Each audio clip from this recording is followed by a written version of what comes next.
하나님의 말씀은 요한복음 4장 46절에서 53절 말씀입니다. 요한복음 4장 46절에서 53절 말씀을 한 절씩 교독하겠습니다. 예수께서 다시 갈릴리 가나에 이르시니 전에 물로 포도주를 만드신 곳이라. 왕의 신하가 있어 그의 아들이 가버나움에서 병들었더니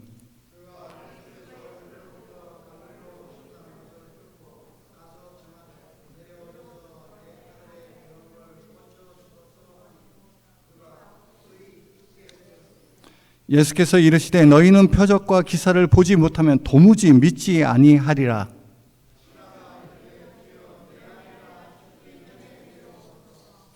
예수께서 이르시되 가라, 내 아들이 살아있다 하시니 그 사람이 예수께서 하신 말씀을 믿고 가더라.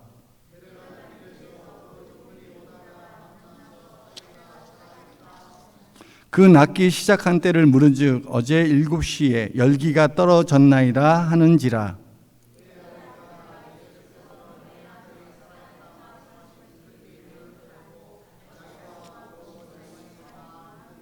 다 같이 이것은 예수께서 유대에서 갈릴리로 오신 후에 행하신 두 번째 표적이니라. 아멘. 할렐루야. 네, 만나서 반갑습니다. 우리 옆 사람과 인사하겠습니다. 만나서 반갑습니다. 주님의 이름으로 환영합니다. 잘 오셨습니다. 네, 복음의 목적은 믿음을 갖게 하는 것입니다. 믿음의 목적은 예수께서 하나님의 아들 그리스도를 믿고 그의 이름을 힘입어 생명을 얻게 하는 것입니다.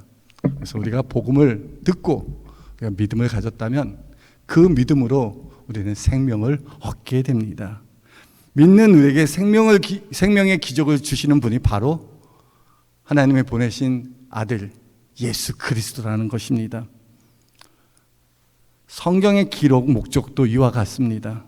요한복음 20장 30절 31절에 보니까 이런 말씀이 있습니다. 예수께서 제자들 앞에서 이 책에 기록되지 아니한 다른 표적도 많이 행하였으나, 예수님이 요한복음에 기록한, 또한 공간복음에 기록한 수많은 표적들, 그걸 다 기록한 게 아니라는 겁니다.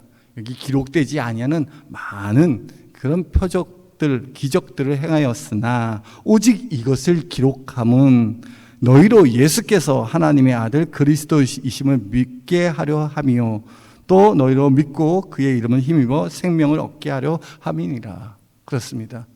복음을 기록한 목적, 복음서를 기록한 목적은 예수님께서 하나님의 아들 그리스도이심을 믿게 하기 위해서, 또 거기에 나오는 수많은 메시지와 말씀과 표적과 기적들은 그가 그로 말미암아 그를 믿어 그로 말미암아 그의 이름으로 말미암아 생명을 얻게 하려 함이라는 것입니다. 예수님의 믿는 믿음은 어디서부터 옵니까? 구약에 있는 선지자들도요, 오실 메시아를 믿었습니다. 그렇습니다. 예수님에 대한 하나님의 계시를 통해서 그가 그리스도 하나님의 아들이심을 믿을 수 있었습니다. 구약의 많은 선지자들이 오실 메시아의 대언이 이와 같습니다. 모든 것이 하나님의 계시의 말씀입니다. 예수님은 어떻게 알 수 있을까요? 네, 하나님이 말씀해 주셨기 때문에 알 수 있습니다. 두 번째는 말씀에 이끌려 예수님을 믿게 됩니다. 복음의 소식을 듣고 믿음을 가진 자들이 예수님을 찾아와 구원을 받게 됩니다. 성경에 보면 수많은 불치병을 앓는 사람들이 있었습니다. 사람의 손으로 도저히 고칠 수 없는 그런 병들을 가진 자들이었습니다. 그러나 예수님께서 하나님의 아들로 오셔서 다윗의 자손으로 오셔서 이런 불치병을 고친다는 소문을 듣고 믿음이 생겼습니다. 복음을 듣고 믿음이 생겼습니다. 그래서 그들이 찾아오기 시작합니다. 찾아와서 예수님 앞에 무릎 꿇고 기도할 때 예수님의 놀라운 구원의 은혜를 받게 되었습니다. 오늘날 우리가 어떻게 예수님을 믿게 되었습니까? 누군가가 예수님의 은혜를 경험했던 누군가가 전한 복음을 듣고 우리가 그 말씀으로 믿음을 갖고 우리가 신앙생활을 하게 되었습니다. 예수님의 죽으심과 부활하심을 증거했던 사도들의 복음이 있었고요. 사도들이 증거한 복음들이 있었고, 그것이 교회를 통해서 온 열방 가운데 또 2000년이라는 시대적인 시간을 뛰어넘어서 오늘날 우리에게 예수 그리스도에 대한 믿음을 갖게 하였습니다. 또한 예수님을 향한 믿음은 표적을 통해서 예수님이 하나님의 아들이심을 믿게 되었습니다. 예수님께서 행하신 이적과 표적은 그가 하나님의 아들이심을 나타냅니다. 오직 하나님만 하실 수 있었던 그런 놀라운 능력이 하나님의 아들 예수 그리스도를 통해서 일어나게 되었을 때 사람들은 저분은 정말 하나님이 보내신 메시아, 하나님의 아들이다 라는 믿음을 갖게 되었습니다. 예수님의 모든 기적은 분명한 목적이 있습니다. 오늘 본문 말씀은 예수님께서 가나에서 두 번째 표적을 나타내신 장면입니다. 가나 혼인잔치에서 나타내신 표적과 깊은 관계를 가지고 있었습니다. 우리 지난주에 우리가 가나 혼인잔치에서 일어났던 놀라운 일을 같이 은혜의 말씀으로 나누었습니다. 예수님께서 포도주가 떨어졌다는 소식을 이야기를 듣고 예수님이 그 항아리에 물을 아구까지 채우라. 그리고 그 물을 떠다 연회장에 갖다 주어라 했을 때 그 하인들이 예수님의 말씀을 믿고 순종하게 된 그 어느 때에 물이 변하여 포도주 되는 놀라운 기적이 있었습니다. 그것이 가나 혼인잔치 있었고 이 사건은 그와 관련된 두 번째 사건이라고 성경은 기록하고 있습니다. 그렇습니다. 예수님께서요 예루살렘에서 갈릴리를 오실 때 어디를 지나오셨죠? 사마리아라는 동네를 지나왔습니다. 그래서 요한복음 4장은 우리가 잘 알고 있는 우물가에서 사마리아 여인을 만나 정말 깊은 대화를 한 장면, 그리고 예수님의 말씀을 듣고 사마리아 사람들이 믿었던 이야기들이 있습니다. 그리고 예수님께서 사마리아를 지나서 갈릴리로 도착하였고 갈릴리의 가나에 오게 되었습니다. 이때 왕의 신하가 예수님을 찾아옵니다. 46절에 보니까 예수께서 다시 갈릴리 가나에 이르시니 전에 물로 포도주를 만드신 곳이라. 왕의 신하가 있어 그의 아들이 가버나움에서 병들었더니. 지금 왕의 신하가 예수님을 찾아옵니다. 찾아온 이유가 있었죠? 그의 아들이 병이 들었기 때문입니다. 당시 갈릴리 지역은 헤롯이 분봉왕으로 있었습니다. 분봉왕은 로마의 식민지를 여러 가지로 쪼개서 한 지역을 다스리는 왕을 왕이라고 하였던 것입니다. 그 왕 밑에서 일을 했던 왕의 신하였습니다. 권력을 가진 왕의 신하가 예수님을 찾아온 이유는요, 그 아들이 병들었기 때문이었습니다. 그가 가버나움이라는 곳에서 가나라는 것까지 찾아왔습니다. 그 거리가 한 32km, 34km나 떨어지는 그런 거리였습니다. 그 거리를 마다하지 않고 예수님을 찾아온 것입니다.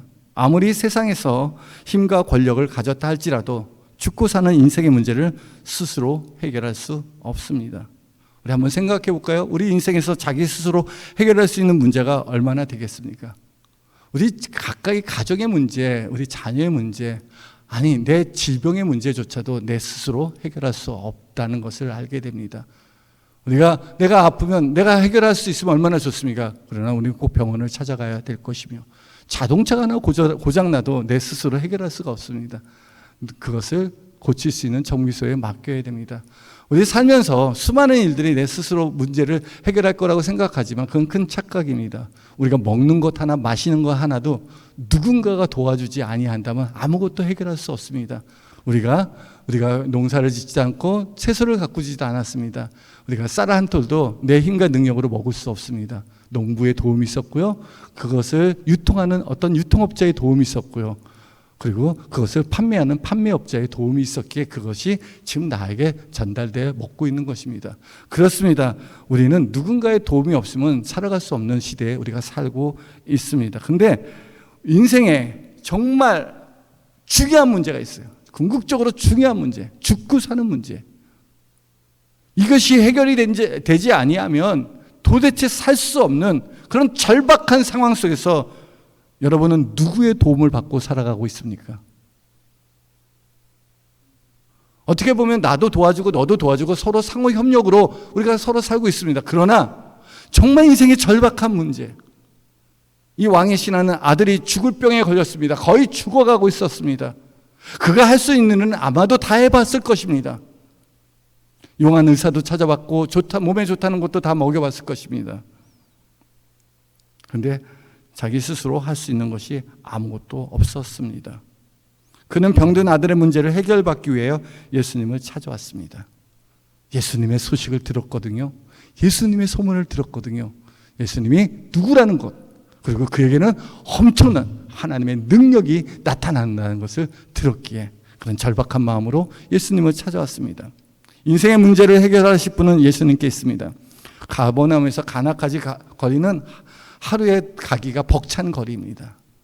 30km가 넘는 그런 거리, 떨어져 있는 거리입니다.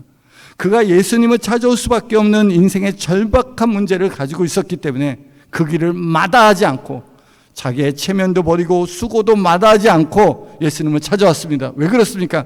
죽어가는 아들이 있었기 때문입니다. 그 아들을 향한 그런 애틋한 사랑이 있었기 때문입니다. 사실 왕의 신하는 예수님을 찾는 이유가 제사함을 받기 위해서도 아니었고 영생을 얻기 위해서도 아니었습니다. 그가 예수 믿고 천국 가기 위해서 예수님을 찾아온 것도 아니었습니다. 단지 자기 아들의 병을 고치기 위함이었습니다. 우리가 처음 예수님을 찾게 될 때 이러한 절박한 인생의 문제 때문에 예수님을 찾아왔습니다.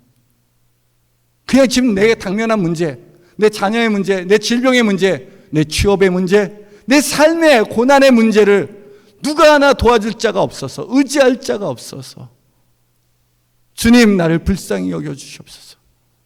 이 환경 속에서 나를 자유케 하여 주옵소서. 그래서 혹시 주님이라면, 혹시 예수님이라면 그가 나를 도와주지 않을까? 절박한 마음으로 예수님을 찾아왔습니다.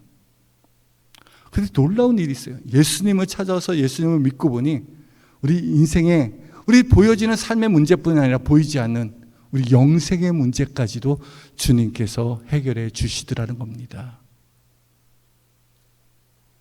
예수님을 믿기 전에는 죄가 무엇인지, 죄가 그렇게 우리를 사망에 이르게 하는지 심각하게 깨달아 보질 못했습니다. 근데 예수님을 믿고 나니까 죄를 가진 자는 하나님께 나갈 수 없고 천국에 들어갈 수 없음을 깊이 깨닫게 되는 겁니다. 이 죄 때문에 예수님께서 십자가 못 박혀 죽으시고 보배로운 피를 흘리사 우리를 구속하여 주셨다는 것을 알게 될 때 그 대속의 은혜가 우리 마음 가운데 흐르기 시작합니다. 예수님을 찾고 예수님을 만나러 왔을 뿐이었는데 우리가 보여지는 문제를 해결받기 위해서 찾아왔는데 보이지 않는 문제, 또 내가 도저히 해결할 수 있는 수많은 삶의 문제도 우리 하나님께서 해결해 주시는 것들을 경험하게 되었습니다. 이 왕의 신하는요, 그 절박한 마음으로 죽어가는 아들을 위하여 간구하기 시작합니다. 47절에 보니까 그가 예수께서 유대에서 갈릴리로 오셨다는 것을 듣고 가서 청하되 내려오셔서 내 아들의 병을 고쳐주소서 하니 그가 거의 죽게 되었습니다. 지금 빨리 내려오라는 겁니다. 가나라는 높은 고지대에서 지금 가버나움이라는 그 호숫가 근처의 마을로 좀 빨리 내려와 달라는 겁니다. 지금 하루가 급합니다. 좀 내려와서 고쳐주시옵소서. 내 아들이 죽게 되었습니다. 시간이 없습니다. 빨리 좀 해주세요. 왕의 신하는 자기 자신이 정한 시간 안에 예수님께서 치료할 것을 구하였습니다. 지금 내려오셔서 시간 안에 고쳐주소서라고 간구하였습니다. 이는 우리가 예수님을 믿고 있는 모습과 동일합니다. 하나님이 일하실 때를 기다리기보다는 내가 원하는 때에 하나님이 역사하기를 구합니다. 그 시간을 참지 못해요. 그 광야의 시간, 그 고난의 시간, 믿음의 실현의 시간, 인내의 시간을 견디지 못해요. 우리는 하나님의 때를 기다려야 될 터인데 하나님 때보다 지금 내 문제가 급하니 지금 내가 생각한 때에 지금 당장 해결해 주시옵소서. 내가 정한 시간에 하나님께서 기적을 일으키기를 원합니다. 그런데 우리가 꼭 알아야 될 것은 하나님이 때가 있다는 것입니다. 하나님이 일하실 때가 있습니다. 하나님이 역사하실 때가 있습니다. 하나님 우리 삶 속에 그의 능력으로 이적과 표적을 나타내실 때가 있습니다. 과연 그 하나님이 일하실 때가 언제이겠습니까? 눈에 보이는 것에 따라 믿는 것은 믿음이 아닙니다. 믿음은 바라는 것들의 실상이요 보이지 않는 것들의 증거라고 말씀하십니다. 이미 이루어지고 보여지는 일을 믿는 것은 믿음이 아닙니다. 그건 어쩌면 당연한 겁니다. 보는 것을 누가 안 믿겠습니까? 여러분, 눈에 보이는 것을 믿지 않을 사람이 어디 있겠습니까? 당연히 믿죠. 불신앙은 표적과 기적이 없이는 믿지 아니하는 것입니다. 내게 뭔가 일이 일어나지 아니하면, 어떤 표적이, 어떤 기적이 일어나지 아니하면 하나님을 믿지 않습니다. 예수 그리스도의 그의 능력과 그의 은혜를, 그의 사랑을 믿지 않더라는 겁니다. 당시 유대인들이 예수님을 믿기보다는 예수님의 행하신 표적만 믿고 따라갔습니다. 예수님이 아니라 예수님이 행하신 그것들을 보기 위해서, 마치 마술사와 같이 예수님의 행하는 놀라운 이적과 표적을 보기 위해서 모여든 구경꾼과 같은 사람들이었습니다. 그래서 그 안에 진정한 믿음을 가질 수가 없어요. 내게도 그런 일이 일어나지 않을까 하는 그런 기대감으로 그냥 구경하러 왔던 사람들이었습니다. 예수님은 그들을 향하여 탄식하듯 외칩니다. 48절 보니까 예수께서 이르시되 너희는 표적과 기사를 보지 못하면 도분지 믿지 아니하리라. 우리가 예수님을 믿을 때 때로는 그렇습니다. 예수님, 내게 복을 주셔보세요. 내가 안 믿나. 예수님, 날 잘되게 해보세요. 내가 안 믿나. 예수님, 내 병을 고쳐주세요. 내가 안 믿나. 나 믿을 겁니다. 예수님, 뭘 해주세요. 내게 뭔가 표적을 보여주세요. 내게 어떤 놀라운 일을 해주세요. 그러면 내가 믿겠습니다 라고 요구하더라는 겁니다. 그런 믿음에 대해서 예수님은 답답해합니다. 야, 너희는 어떻게 듣고 보지 않고 들음으로써 믿음을 갖지 못하냐. 표적과 기사를 보지 못하면 도무지 믿지 못하는도다.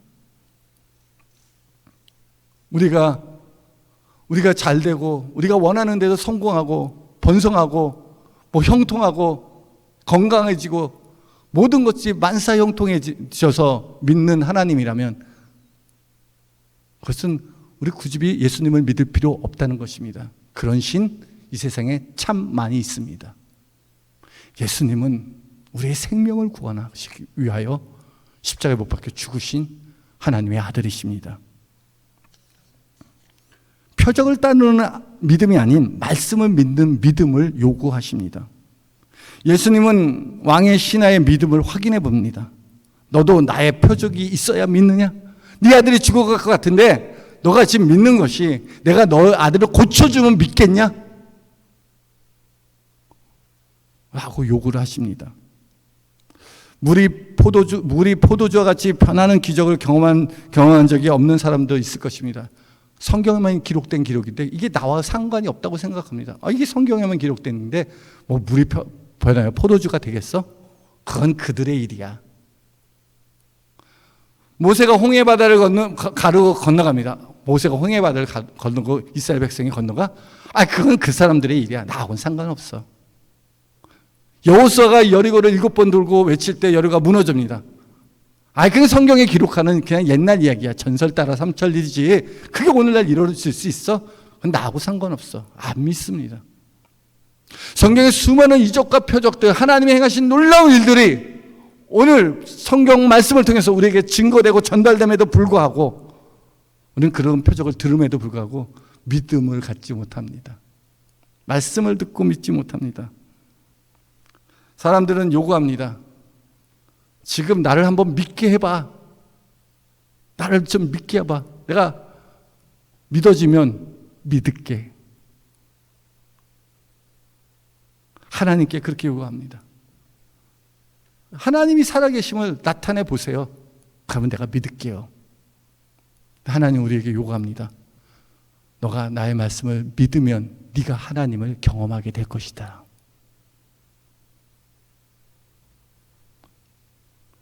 우리가 순서가 바뀌면 안 됩니다.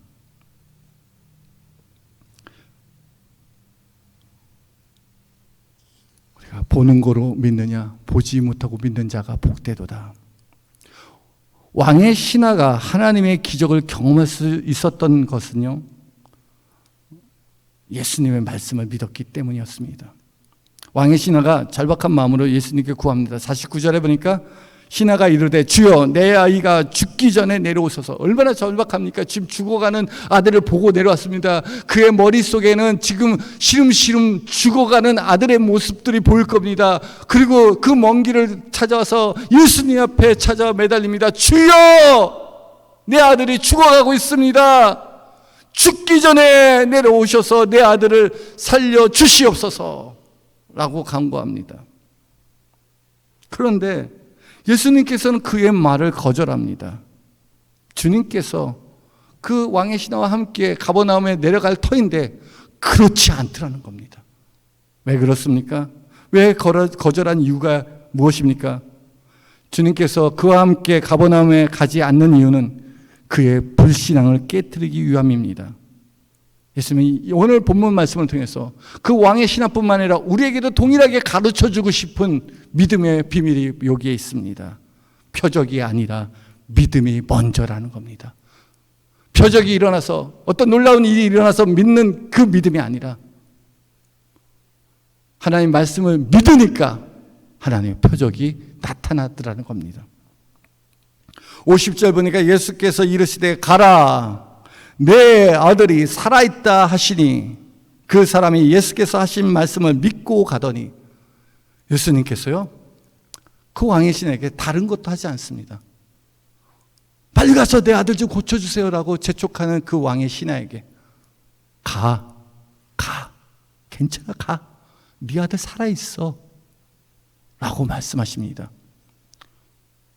우리에게도 이 말씀을 들었을 때 두 가지 마음이 있을 것입니다.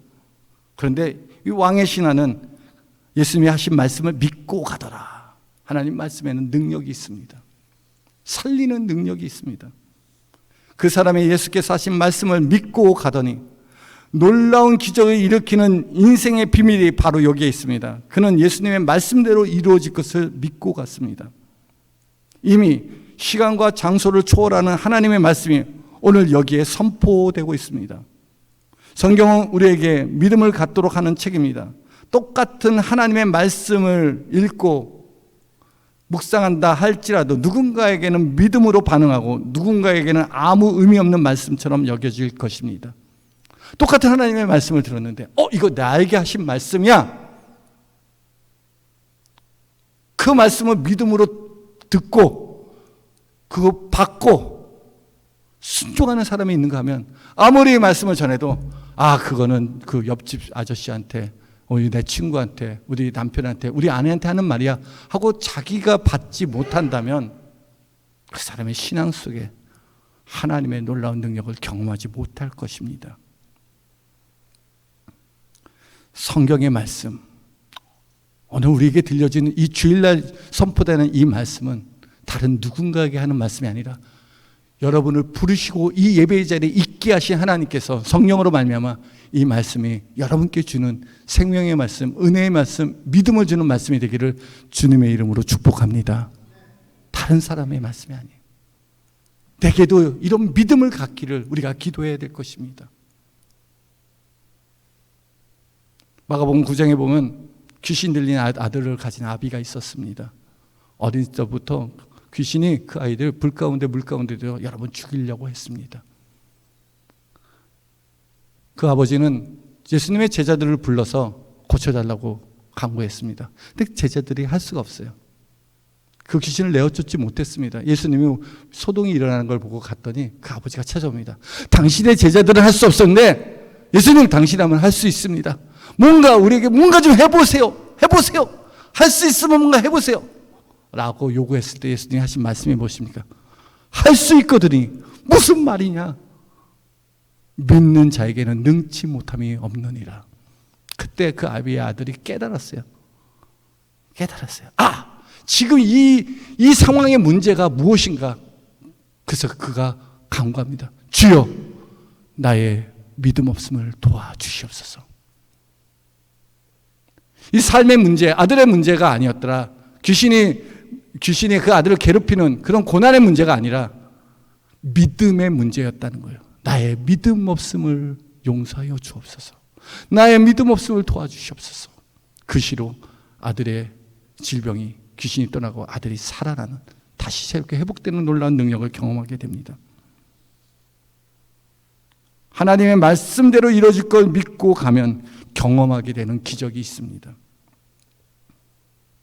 말씀을 가라 네 아들이 낳았느니라 말씀을 믿고 갈 때, 그 믿고 갈 때 하나님의 놀라운 능력과 하나님의 일이 그 아들 가운데, 그 가정 가운데 역사하기 시작했습니다. 예수님을 놀래키고 감동시키는 것이 바로 믿음입니다. 마태복음 8장에 보면 백부장의 믿음이 소개가 되고 있습니다. 백부장의 하인이 큰 병에 걸렸습니다. 예수님이 그 소식을 듣고 내가 가서 고쳐주리라 라고 말씀하십니다. 그랬더니 백부장이 말립니다. 아이고, 주님 같은 분이 내 집에 오는 것은 감당하지 못합니다. 마치 황제가 자기 집에, 누추한 자기 집에 방문한 것 같은 거기 때문에 그가 거절합니다. 내가 할 수 없습니다.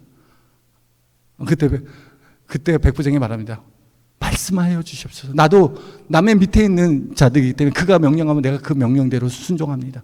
뿐만 아니라 내 부하들도 내가 명령하면 이리로 가면 가고 오라 하면 옵니다. 그러니 주님, 말씀만 하여 주시옵소서. 다만 말씀만 하옵소서. 그러면 내 하인이 나을 것입니다 라고 말했습니다. 이때 이 말을 듣고 예수님이 깜짝 놀랐어요. 다른 사람들은 어떤 이적과 표적을 갖고 뭔가 잘 되고 뭔가 결과물을 볼 때, 그때 비로소 예수님을 믿었는데, 이는 그런 일이 일어나지 않아도 예수님은 능히 말씀하신 대로 이루어질 것을 믿었어요. 깜짝 놀랐어요. 그리고 말합니다. 내가 진실로 이르노니 이스라엘 중 아무에게서도 이만한 믿음을 보지 못하였노라. 믿음 있다고 했던 수많은 사람들보다, 거기는 제사장, 바리새인, 서기관, 율법사 수많은 사람들이 있음에도 불구하고 예수님 말합니다. 내가 이만한 믿음을 보지 못하였더라. 저는 정말 예수님이 칭찬한 것 중에서 정말 참 놀라운 칭찬이 아닌가 생각을 해보게 됩니다. 이런 믿음 내가 본 적이 없다. 깜짝, 너 같은 자가 어떻게 이런 믿음을 갖고 있느냐. 하나님의 말씀대로 이루어질 것을 믿는 믿음은 하나님을 감동시킵니다. 아브라함이 그랬습니다. 아브라함이 하나님과 친구라고 일컫는 바가 되었는데 그는 바랄 수 없는 중에 바라고 믿었습니다. 그가 믿는 바, 하나님은 없는 것을 있는 것처럼 부르시며 죽은 자를 살리시는 하나님으로 믿었고, 그 믿음을 그의 의로 삼으셨습니다. 이 왕의 신하는 예수님의 말씀대로 이루어질 것을 믿었습니다. 예수님의 말씀을 믿고 갈 때 왕의 신하의 마음은 어떻겠습니까? 내가 그렇게 같이 가자고 그렇게 부탁을 했는데, 그렇게 간절히 청했는데 왜 나와 함께 가지 않지? 난 소망이 없어. 예수님이 날 버렸어. 나는 거절당했어. 그러면서 원망과 좌절 가운데 갔겠습니까? 여러분이라면 어떤 마음을 품고 병들어 죽어가는 아들에게 가겠습니까? 내가 요구한 대로, 내가 원한 대로 되지 않았을 때, 여러분 말씀만 믿고 담대하게 믿음으로 갈 수 있겠습니까? 뭔가 손에 만져지는 것도 없고 눈에 보여지는 것도 없고 하나님의 약속만 믿고 담대히 갈 수 있겠습니까? 왕의 신하는 예수님이 하신 말씀, 가라, 내 아들이 살았다는 말씀을 믿고 갔습니다. 가다 보니까 그 집에서 오는 하인들을 만나게 된 겁니다. 그러면서 하인들에게 묻습니다. 내 아들이 살았냐? 주인님, 당신의 아들이 살았습니다. 언제부터 그렇게 됐냐? 어제 7시부터 그랬습니다. 왕의 신하가 깨닫는 겁니다. 자기가 믿은 그 순간에, 예수님이 말씀하시고 그 말씀하신 것을 믿은 그 순간에 하나님이 일하시고 역사하였다는 것입니다. 53절을 보니까 그의 아버지가 예수께서 내 아들이 살아있다 말씀하신 그때인 줄 알고 자기와 온 집안이 다 믿으니라. 얼마나 놀라운 은혜입니까? 예수님이 말씀하신 대로 이루어졌고 그 아들은 살아나게 되었습니다. 예수님께서 말씀하신 그때 이미 30km나 떨어져 있는 아들의 병이 치료된 것입니다. 우리의 기도의 능력이 여기에 있습니다. 우리가 가족을 위해서, 자녀를 위해서 기도할 때가 있지 않습니까? 지금 떨어져 있는 아들을 위해서, 그 아들이 지금 잘 살지 못 살지 걱정될 때가 있지 않습니까? 이런 떨어져 있는 남편과 아내를 위해서 기도할 때가 있지 않습니까? 나는 도와줄 게 없어요. 나는 해결해 줄 게 하나도 없어요. 누가 해결해 주시죠? 시공을 초월하신, 시간과 공간을 초월하신 전능하신 하나님께서 그 아들을 살리시는 것처럼 우리의 믿음의 기도를 통해서 하나님이 놀라운 일을 행하십니다. 제가 청소년 때 많은 방황을 하였습니다. 그리고 20살이 넘어서 예수님을 인격적으로 영접하고 신앙을 갖게 되었습니다. 그리고 나서 저를 버렸던 가족들을 다시 만나게 됐습니다. 저는 어린 시절에 부모에게 또 우리 가족들에게 버림을 받았던 아픈 기억들이 있었어요. 그리고 저는 특별히 저희 가족들을 미워하고 또 우리 가족들이 하는 일들을 미워했습니다. 그게 어린 마음이었기 때문입니다. 저희 할아버지가 장로님이셨습니다.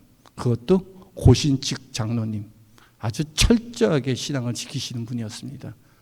늘 주일날은 금식을 했을 뿐만 아니라 아침에 일어나면 꼭 함께 모여 가정 예배를 드렸습니다.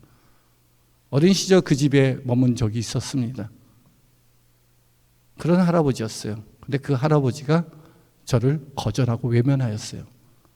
그때부터 저의 청소는 큰 방황의 시기였어요. 그리고 더 이상 그들과 관계를 갖지 않았습니다.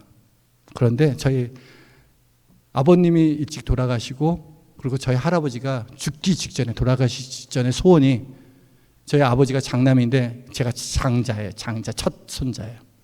저를 만나는 것이 소원이라는 겁니다.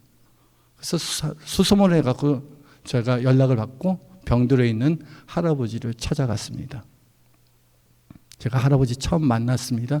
할아버지가 저 손을 잡고 제가 그때는 예수님을 믿었기 때문에 찾아갈 수 있었습니다. 자꾸 우십니다. 막 울어요. 미안하다. 내가 너한테 아무것도 해준 게 없구나. 미안하다. 그 다음에 그 말을 하는데 그게 지금까지 내가 얼마나 큰 은혜가 된지 몰라요.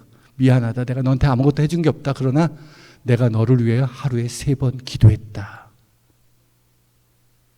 저는 그게 믿어졌어요. 얼마나 큰 축복이었다는 것을 깨닫게 된 거예요. 그래서 그랬구나.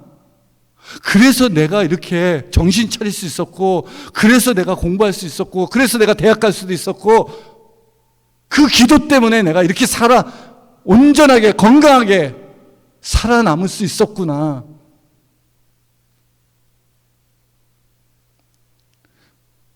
병들어 죽어가는 아들의 믿음을 본 게 아니라 그 아들을 위하여 기도했던 아버지의 믿음을 요구하셨습니다. 지금 예수님을 만난 우리의 믿음을 통해서 하나님께서 우리 가족에, 우리 자녀에게 놀라운 기적을 일으킨다는 것입니다. 제게도 아픔이 있어요. 지금 저희 큰아들 때문에 늘 기도하고 있어요. 그러나 저는 포기하지 않습니다. 하나님이 일하실 것을 믿습니다. 저의 믿음을 훈련시키는 과정이라고 생각을 합니다. 하나님은 언제나 우리에게 믿음을 먼저 요구하십니다. 믿음의 싸움은 예수님을 믿고 간구하는 우리에게 있습니다. 우리가 지금 어떤 마음으로 그를 믿느냐 믿지 않느냐에 따라서 하나님이 행하신 놀라운 일을 경험하게 됩니다. 왕의 신하의 믿음을 우리로 갖기를 원하십니다. 표적을 보고 믿는 자가 아니라 말씀을 듣고 믿는 자에게 놀라운 하나님의 능력을 체험하게 하셨습니다. 왕의 신하의 믿음은 표적에 있지 않고 말씀하신 예수님께로 향하게 하였습니다. 내가 원하는 대로 기적이 일어난다면 하나님은 램프의 요정 같은 분입니다. 하나님의 모든 표정은 우리로 예수께서 하나님의 아들 그리스도이심을 믿게 하는데 그 목적이 있습니다. 너희가 믿어 너희 영혼이 구원받게 하기 위해서. 그가 그 왕의 아들의 살아난 것이 예수 그리스도의 말씀을 믿고로서부터 그 아들이 치료된 걸 깨닫고 온 집안이 예수를 믿게 되었습니다. 표적을 믿은 게 아니라 표적을 일으키시는 하나님을 믿게 된 것입니다. 예수님을 하나님으로서, 하나님의 아들로서 믿게 되었습니다. 오늘 우리 삶에도 동일한 믿음을 갖기를 원하십니다. 예수님께 우리의 삶의 주인 되시며 전능자가 되시며 하나님이 되심을 믿기를 원하십니다. 그 아들이 죽을 뻔해서 고침을 받게 되고 온 집안이 예수님을 믿게 됐습니다. 그 가정에 구원이 임하게 된 것입니다. 주 예수를 믿으라. 너와 내 집이 구원을 얻으리라. 인생의 궁극적인 문제를 해결하신 예수님이십니다. 왜 이토록 믿음을 중요하게 여기는 이유가 무엇 때문입니까? 믿느냐 믿지 않느냐에 따라서 죽고 사는 일이 결정되기 때문입니다. 예수께서 하나님의 아들 그리스도이심을 믿는 자들에게는 멸망치 않고 영생을 주시겠다고 약속하셨습니다. 이게 하나님이 행하시는 일입니다. 표적을 구하고 현세의 복을 구하는 것이 신앙이 아니라 하나님의 약속의 말씀이 이루어질 것을 믿는 믿음이 참된 신앙이며 또한 너무너무 중요한 것입니다. 하나님의 모든 약속은 하나님의 아들 예수 그리스도를 통해서 다 성취하셨습니다. 세상의 것 때문에 예수님을 만났는데 알고 봤더니 내 영혼이 그의 은혜로 말미암아 구원을 얻게 된 것입니다. 베드로전서 1장 9절은 믿음의 결론은 바로 영혼의 구원을 받는 것이다 말씀하십니다. 우리 예수님을 믿고 우리의 삶의 문제뿐 아니라 궁극적인 우리의 영혼의 문제까지도 해결받는 하나님의 놀라운 기적이 여러분의 삶 속에 흘러넘치기를 주님의 이름으로 축복합니다. 이 시간 우리 함께 기도하기 원합니다. 하나님, 내 삶 속에도 하나님이 일하시는 놀라운 표적과 이적이 나타나게 하여 주시옵소서. 그동안 내가 믿음 없이 의심하고 믿음 없이 방황하고 하나님 말씀하셨지만 표적이 없이는 하나님 행하신 기적이 없이는 믿지 못했음을 용서하여 주시옵소서. 이제 내가 말씀을 믿고 행할 때 믿고 갈 때 하나님이 일하심을 경험하는 놀라운 은혜를 아버지 내 삶 속에 일어나게 하시고 이루어지게 하여 주시옵소서라고 우리 다 같이 통성으로 기도하겠습니다.